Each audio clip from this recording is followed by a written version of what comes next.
Mike, I know it's been 10 months or so since you had an MMA fight. Yes. I don't know. Did you? I mean, obviously you had a unique opportunity to compete in bare knuckle, but did you need a little time away after the setback, or was it just such a unique opportunity that you had to take it? No, not at all. It's actually it's kind of the opposite. So lost the fight. If you remember when I fought Lima, I lost the Lima fight. I was active. I was like, I need to get that back, and I'm gonna fight everybody and anybody to and as often as possible. It was exactly the same thing. So finished the fight, started making phone calls, speaking to Scott Coker and so on and so forth. They said they're not gonna have anybody available or any slots available. Obviously, looking at the rankings and blah blah blah for a while. And I was like, bro, I can't wait. I'm sorry, I'm not waiting. I'll go and box. I'll go do something. So I started making making calls to start boxing. Obviously, got a lot of connections in the boxing world. And then in that time, in that process, this fell on the plate. So I was like, kind of, it's opportunistic, but I was already looking to do something anyway, just because Bellator didn't have anything available for me to kind of come back as soon as possible. So that fell on the plate, made sense. Bellator allowed me to do it because they knew I wasn't going to be able to come, be here for a little while. And yeah, ended up just going over there, trying something different. I'm curious, how much your training routine changes, right? Because you knew it was kind of a one-off more than a career change. Mm-hmm. So did you keep training the MMA skills, or did you stop for a while? How did that look? No, the training was slightly different, but I just kept up with the the wrestling, jiu-jitsu, and so on and so forth. But the stand-up side, the aspect of it was different. I value combat and combat athletes, especially when you take a sidestep to different things, too much to not focus on it. So yeah, we had to focus on it. I was doing, conditionings for my knuckles and so on and so forth. So yeah, no, your training does adjust. I just didn't want to neglect completely what is my bread and butter. Nice. Well, now you're back in Bellator MMA again. I'm curious, fighting here in the United States, I mean, you've done it before, but I wonder if it's almost easier for you, right? Because I feel like you're one of the faces of this company, but when you're fighting in England, London, it's a whole different level, right? So is it almost like a breath of fresh air to come here and not as much to do? No, I can't say that. It's just different, because I still enjoy the aspect of fighting in home turf, regardless of all the additions that come with it. But yeah, being over here, it's just different, It's different. I still get the same kind of love over here as well. So I always enjoy myself. Nice. Talk about Goiti as an opponent, right? I mean, you two guys, we're in different weight classes, but you've both been around this company for a long time. So what do you think about finally kind of matching up with him? And have you kind of watched his career, even though he wasn't in your weight class? Yeah, well, we fought on the same shows many a times. So yeah, I've as a fan of the sport and a fan of high-profile names, he was one of them. Obviously, like you said, he wasn't in my weight division at the time. He's moved up and he's now competition. And someone that's got the highest submission rate in Bellator, you can't ignore him. Even if he wasn't in my division, you can't ignore him. You're going to see him. You're going to see them highlight reel finishes that he does just in jiu-jitsu. So yeah, no, I think it's a great clash of styles, and I'm looking forward to it. Last thing for me, like I said, just had a title shot. Normally that means you got to build yourself back up, but that's not the champ anymore, right? So I mean, it kind of changes things up a little bit. So are you looking at this as a potential #1 contender fight? I think that's what it is. It just makes the most sense that that's what it is. I don't see anybody else ready to be in our position. So yeah, I think winner of this fights the winner of the next title to fight, which is most likely going to be Jason Jackson and myself. If they didn't have you do that, if they said we want you to fight Storley again instead, is that something you are down for? Yeah. I'm a grudge specialist. I hold grudges. So yeah, he's beat me. So I'd like to run that back and get that back, definitely. Because Goiti fought down as low as 145 and spent most of his career at 155. Do you feel like now that he's at 170, you may have some kind of a size advantage in there, or will that? I mean, other than just obviously the height and a little bit of reach. Yeah, that's it. Outside of the obvious advantages of size and reach, combat doesn't work like that. I actually feel wrestlers and jiu-jitsu guys, I think more so wrestlers, are the only guys that can be undersized and be fine to compete in a division above themselves, because they got the great equalizer of making you the same size and by putting you on your back. You know, I actually met Daniel Cormier yesterday as well, and if you actually look at us, I'm way bigger. Frame-wise, obviously he's stockier, but I'm way bigger, and he was a heavyweight, you know what I mean? So I think wrestlers get away with being able to be, slightly smaller for the division, and I think if you are a high-level jiu-jitsu guy, you can also do the same thing, and he is a high-level jiu-jitsu guy. You mentioned the clash of styles. You just mentioned his jiu-jitsu, obviously. Is it as simple as he needs to get the fight to the ground and you need to keep the fight standing up, or are you both going to say, hey, but I'm pretty good on the ground, and he's going to say, hey, but I'm pretty good at the stand-up? Yeah, I personally believe it's as simple as, I want him in my arena, and he wants me in his arena. A comment has been made, supposedly from him, where he says, I think MVP's underestimating my striking. I'm not underestimating your striking. I just don't believe your level of striking is my level. And if you want to play striking, I'm happy to do that all day. So I think this is where egos get in the way sometimes, and I don't think that's necessary. I value you and I appreciate you, and I aspire to get to your level of jiu-jitsu, but I'm not going to try and compete against you just for the sake of showing that I can do jiu-jitsu. I know I can do jiu-jitsu. I don't need to prove to anybody that I can do jiu-jitsu. I'm just not your level. I haven't done it as long as you, and I'm not as skilled as you, and I can accept that. Put my ego to one side and then just try to knock you out, because that's what I do best. MVP, what's up, man? I'm good, man. How you doing? Good. We've already mentioned Astorley and Amasov here. Just curious, what did you make of the rematch that just took place? Thoughts on it? It had a bit of a mix of emotions. The first thing, it was a bit of a disappointment, because I kind of expected it to be kind of back and forth, similar to their first fight. But then it was amazing because one fighter, Amasov, was he was a coach in that fight. He was literally teaching people lessons, how to do this and how to do that, and striking from beautiful angles, combinations, firing back after, even if he got grazed a little bit, he'd fire back 5 shots to his, to Storley's 1. It was a masterpiece. It was artwork for me. Like I'm a fan. I'm a combat fan. That's first and foremost. Before I'm a combat athlete, I'm a fan, and it genuine to be sitting at the side. I felt privileged to be sitting at the side to witness what he did there. But yeah, again, disappointing because I just felt like Storley played the complete wrong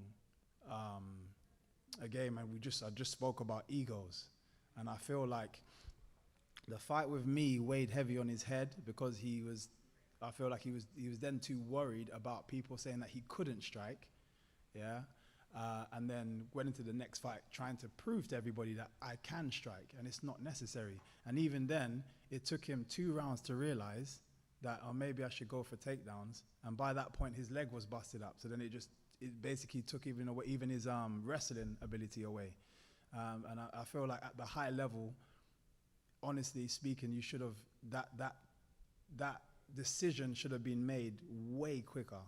I'm talking, I wouldn't even give it a round. If I try something and in the first minute it's not working, I'm definitely not staying in this place. If my head's rocking back like that, then we're gonna have to make some changes.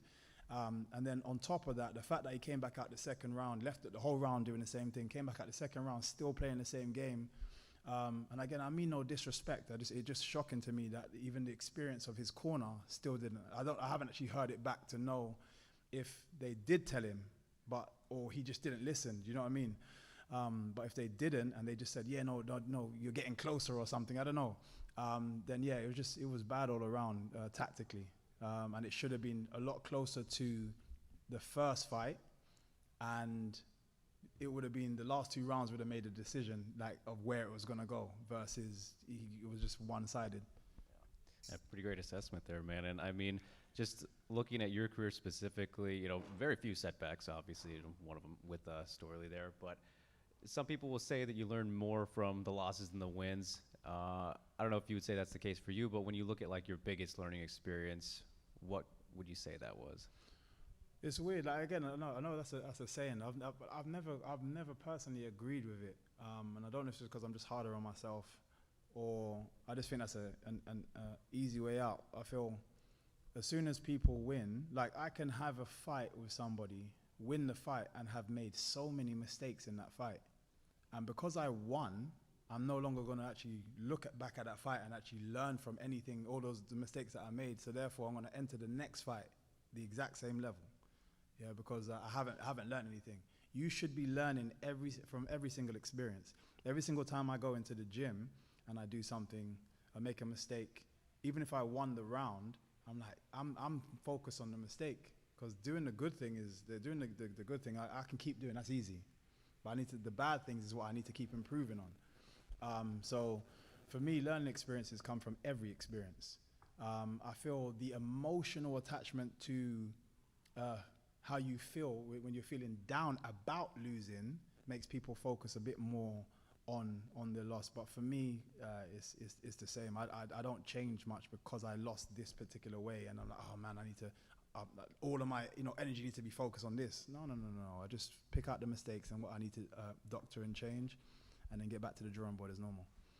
There you go, man. And I want to get your prediction on the lightweight Grand Prix. As a fan of MMA, fantastic, plenty of great fighters in there. But who do you think's going to come out on top of the whole thing here? Who are you leaning towards? Man, I don't know. To be fair, I have to say, it's difficult. There's some great styles in there. There's some great. I'm trying to think if I can just pick one, but even if the first round of fights is great matchups. So I'm actually really enjoying what Bellator are doing, what they're putting together, the matchmakers, and yeah, it's great. So I'm just going to sit back and watch this one and just enjoy, and just whatever happens. But every single athlete in there is unbelievable. Absolutely, man. Best of luck. Thank you.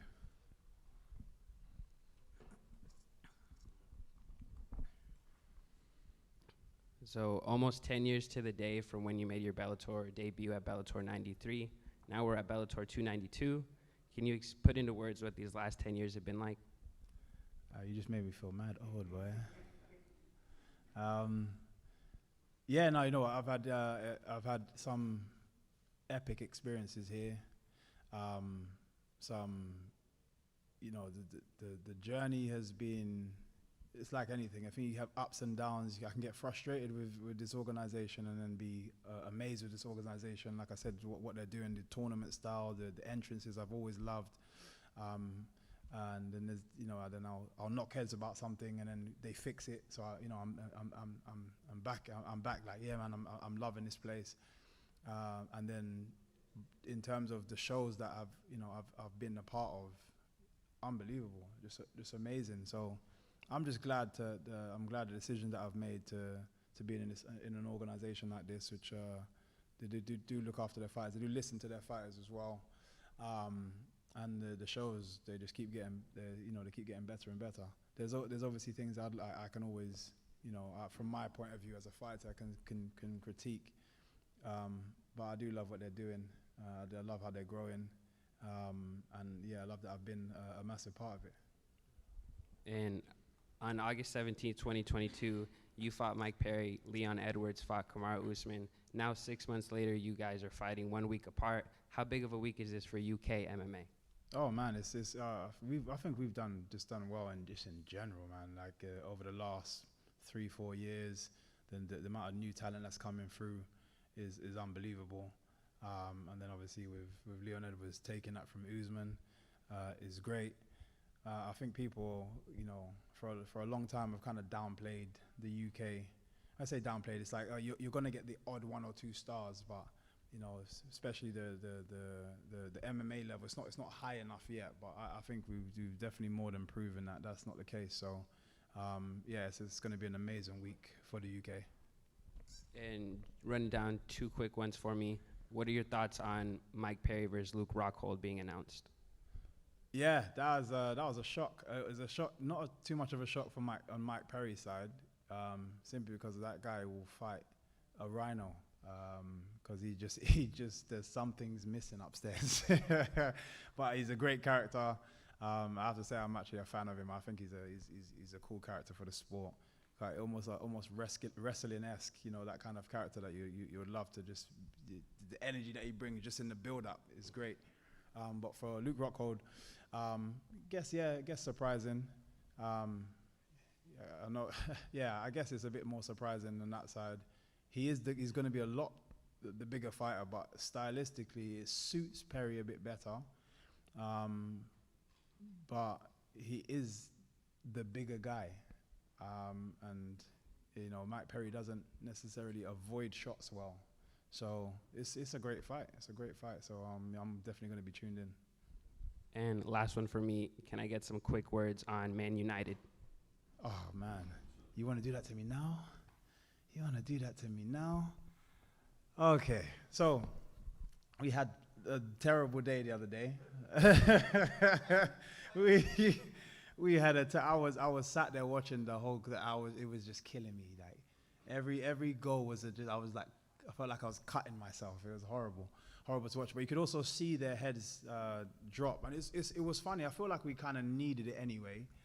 And when I say needed it, it's just a reminder that as well as you are doing, there's still a lot to be done. And if we just had like a 2-0 loss or a 1-0 loss, it wouldn't necessarily highlight that because Liverpool are such a great team.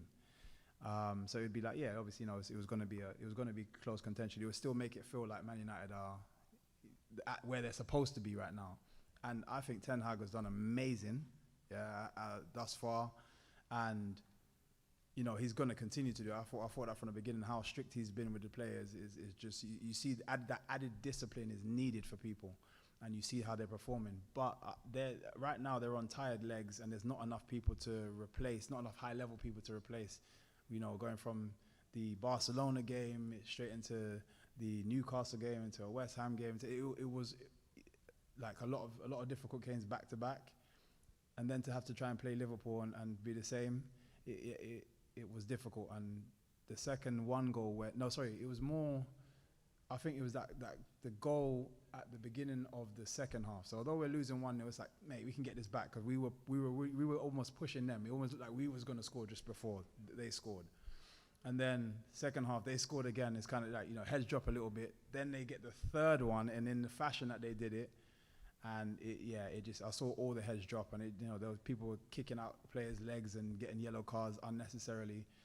But I still have a lot of faith in Man United. I just feel like that was a great lesson to have, just as a reminder that we still got a lot of work to do.